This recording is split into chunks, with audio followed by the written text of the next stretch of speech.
ఆయన పాట గురించి అదే చెప్తే ఇప్పుడు మీరు ఎలాగో అన్నారు కాబట్టి శ్రీవారికి ప్రేమ లెక్కల పాట గురించి అందరూ చెప్తారు. అది మనసా తుళ్ళి పడకే, ఆ తుళ్ళి పడకే అనే దాన్ని ఎలా అన్నారు అనే దాన్ని భలే చెప్తారు సార్. తుళ్ళి పడకే మళ్ళీ ఆ బైక్ కూడా ఆశ పడకే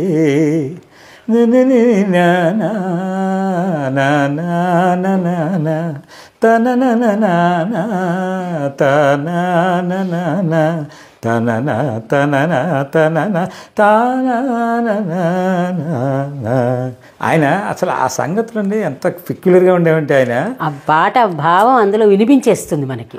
ఏ పాట తీసుకున్నా అసలు ఆకులు ఆకునై పూలో పువ్వునై కొమ్మలో కొమ్మనై నునులేతరెమ్మనై, ఆ లేత దగ్గర నునులేతరెమ్మనై ఈ అడవి ఆగిపోనా ఎటులైనా ఇతటనే ఆగిపోనా. ఇవన్నీ కంపోజ్ చేసేటప్పుడు ఆయన పక్కన ఉండడం మా అదృష్టం అండి. నిజంగా ఎంత అనుభవించేవాళ్ళం అంటే ఆయన పాడుతుంటే కళ్ళమని నీళ్ళు వచ్చేవి. అంత స్మూత్గా హార్మనీకి ఎక్కడ పెడుతుందో అన్నట్టుగా అంత స్మూత్గా వాయించేవారండి ఆయన. కానీ నేను విన్నది ఒకటి, మీరు కరెక్టే కదా చెప్పండి. రమేష్ నాయుడు గారు తక్కువ ఇన్స్ట్రుమెంట్స్ వాడతారు, ఒకటి ఇండియన్ ఇన్స్ట్రుమెంట్సే వాడతారని విన్నాను. కరెక్టేనా అండి? నేను విన్న మాటే అది 100% కరెక్ట్ అండి. ఆయన సోలో ప్లేయర్స్ని ఎక్కువగా ఎంకరేజ్ చేసేవారు. ఆ రోజుల్లో తార్షన్హాయ్, దిల్రుబా, ఫ్లూటు, సితార్, తర్వాత ఈ వీణ, గోటు వాయిద్యం. వీణ బాగా వచ్చేది ఆయన దాంట్లో. సితార్ విపరీతంగా. తర్వాత ఆ రోజుల్లో కోంబో ఆర్గనే ఉండేది, కీబోర్డ్ ఉండేది కాదు, కోంబో ఆర్గన్ ఉండేది. ఆ తర్వాత వైబ్రోఫోన్ అని మన జలతరంగిణి లాంటిది, ఒక ఇన్స్ట్రుమెంట్ పెద్దది ఉంటుంది. దాన్ని తర్వాత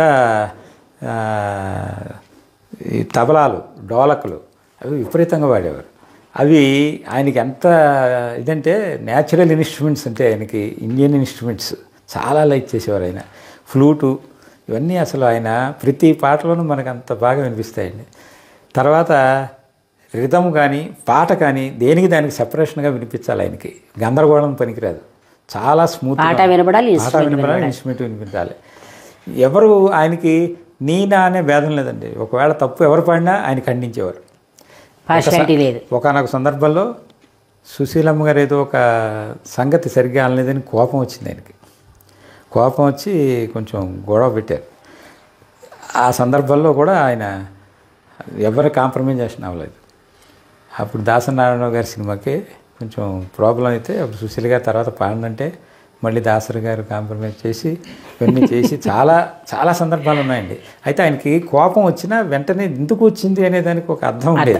అది కరెక్ట్. తర్వాత ఆయన మళ్ళీ చెప్పేవారు, అమ్మా నేను ఇందుకోసం మీరు సరస్వతి, మీ మీద నాకు అసలు అలాంటిది ఏదీ లేదు అని ఆయన ఎంతో చక్కగా చెప్పేవారు.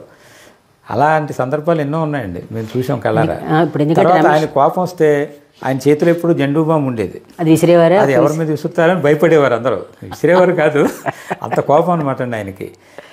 అలాగే సత్యం గారు ఉండేవారు, ఆయనకి విపరీతమైన కోపం. ఆయన తబలా ఉంటే తబలా ఇటు కొట్టేసేవారు. ఆ రోజుల్లో మ్యూజిక్ డైరెక్టర్స్కి ఏంటంటే వాళ్ళకి తపన మనది ఎక్కడ చెడిపోతుందో, మన సంగీతం ఎక్కడ పాపం పోతుందో అనే తాపత్రయంతో తప్ప వీరి కోపంతో కాదండి. అది చూసే వాళ్ళకి కోపం అనిపిస్తుంది తప్ప అది బాగా వస్తుందో లేదో అనే యాంగ్జైటీ. అంటే ఈ రోజుకి కూడా 40 ఏళ్ల క్రితం వచ్చిన పాటలు పాడుకుంటున్నాం అంటే అర్థం వాళ్ళ తపన, ప్రాణం ఉంటుంది. ఇక్కడ ఒక విషయం చెప్పాలి. వీణగాయత్రి గారు మాట్లాడినప్పుడు చెప్పిన మాటలు, అప్పటి సంగీత దర్శకులు చేసిన పాటలు ప్రాణం పోసేవారండి అని అన్న మాట అన్నారు. ఆవిడ అన్నారు, ఘంటసాల గారు అమ్మాయి కూడా అన్నారు. అలాగే మీరు చెప్పినప్పుడు ఇదే సందర్భంలో ఇప్పుడు ఒక్క ముక్క అడుగుతాను. దేవదాస్ సినిమాకి మీరు పనిచేశారా రమేష్ నాయుడు గారితో? దేవదాస్ సినిమాకి నేను లేనండి, కానీ ఆయన సాహసం చేసి కొత్త సినిమా పాటలను కూడా మెప్పించారు, కొత్త దేవదాసుని కూడా. అవునండి, ఆ తర్వాత నేను జాయిన్ అయినా ఆయన దగ్గర. దాని తర్వాత జాయిన్ అయ్యారు మీరు. ఓకే, ఆయనతోటి ఇప్పుడు ఇంత మీరు మంచి ప్రయాణం చేసుకుంటూ వచ్చారు. ఆయన గురువు, ఆయన వల్లే మీరు నిలబడ్డారు. ఎప్పుడైనా ఆయనకి మీకు మధ్యన ఒక అంటే ఈ పాట పరంగా కొట్టడం పక్కన పెట్టేసి ఇంకేదైనా, ఎందుకంటే మిమ్మల్ని కొడుకు అన్నారు, అదే సొంత మనిషి అన్నారు, మీ మిస్సెస్ని కూతురు అన్నారు, ఎప్పుడైనా మనస్పర్ధ వచ్చిందా ఇద్దరికి? అస్సలు రాలేదండి. ఆ తర్వాత ఏ సందర్భంలో రాలేదు. ఆయన మర్చిపోలేని సంఘటనలు చాలా ఉన్నాయండి. ఎందుకంటే నేను ఫస్ట్ నాకు ఆయనతో పనిచేస్తుండగానే నాకు మ్యూజిక్ చేసే అవకాశాలు వచ్చాయి. మ్యూజిక్ డైరెక్షన్ వచ్చింది మొత్తం, అంటే మొత్తం నేర్చుకున్నారు ఆయన దగ్గర నేర్చుకున్న మీరు. తర్వాత ఆయన ఆనంద భైరవి అని ఒక సినిమా చేశారు. అవునండి, జంధ్యాల గారిది. అందులో నేను శివతాండవం కూడా పాడాను. ఆయన పాడించారు అప్పుడు నా చేత. సో అది ఒకసారి పాడి వినిపించండి అయితే, కొంచెం వద్దా?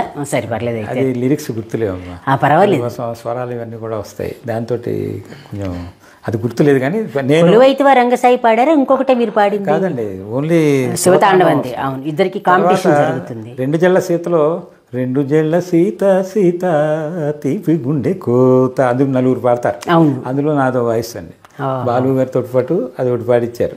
ఆ తర్వాత ఈ ఆనంద భైరవి చేస్తున్నప్పుడు అది మలయాళానికి తమిళకి డబ్ చేశారమ్మా. సూపర్గా ఆడే సినిమా ఆనంద భైరవి, మ్యూజికల్ హిట్. అది చేస్తుంటే ఒక మలయాళీ ప్రొడ్యూసర్ చేశారు. చేసినప్పుడు నేను మామూలుగా పాటలు సింగింగ్ అసిస్టెంట్ని కాబట్టి సింగర్స్కి నేర్పించడం ఇదంతా చూసి మీరు మ్యూజిక్ చేస్తారా అని అడిగారు. ఎందుకు చేయను సార్, అవకాశం వస్తే తప్పకుండా చేస్తాను అన్నాను. అంటే ఆ సినిమా మీరు చేయాలి, పుదుమళై తుళ్ళిగళ్ళు అనే ఒక సినిమా ఉంది, దానికి కొత్త మ్యూజిక్ డైరెక్టర్ని పెట్టాలనుకుంటున్నానని ఫస్ట్ అవకాశం నాకు మలయాళంలో ఇచ్చారమ్మా.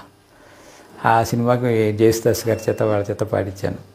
ఆ తర్వాత ఆ సందర్భంలో మా గురువుగారికి చెప్పాను, ఇలాంటి అవకాశం వచ్చిందండి నాకు. అంటే తప్పకుండా చేయరా, నేను వస్తానని చెప్పి ఆయన వచ్చి థియేటర్లో కూర్చుని ఆయన కొబ్బరికాయ కొట్టి ఆ పాట విని ఎలా చేసావు ట్యూన్ ఏంటని వినిపించిన తర్వాత బాగుంది, వెరీ గుడ్, క్యారీ ఆన్ అని చెప్పి సేమ్ మన ఆర్కెస్ట్రా పెట్టుకో, ఇంకా బయట దక్కలేదు, ఇది చక్కటి మెలోడీ చాలా బాగుంటుందని పెట్టి అవన్నీ అలా చేయించారు. ఇప్పుడు ఆయనకు వినిపించింది మాకు కూడా వినిపించండి మరి, మీరు రమేష్ నాయుడు గారు కాకపోయినా కానీ వినిపించండి. అంటే మీరు ఫస్ట్ ట్యూన్ చేసింది కూడా తెలియాలి కదా మాకు, అది అంతకంటే.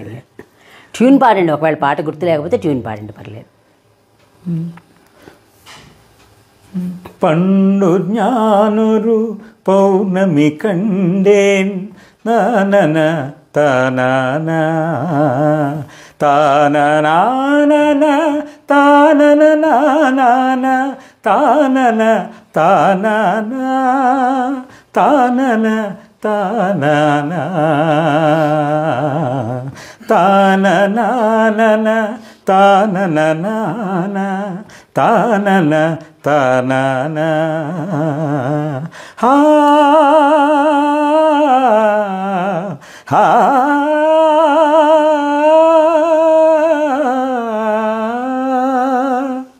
శివరంజని రాగంలో చేశారు, ఇంకేదైనా రాగమా? లేకపోతే శివరంజని రెండు మిక్స్ చేశాను, ఇంకొకటి అది మన జేసుదాస్ గారి చేత పాడించాను. అవునా?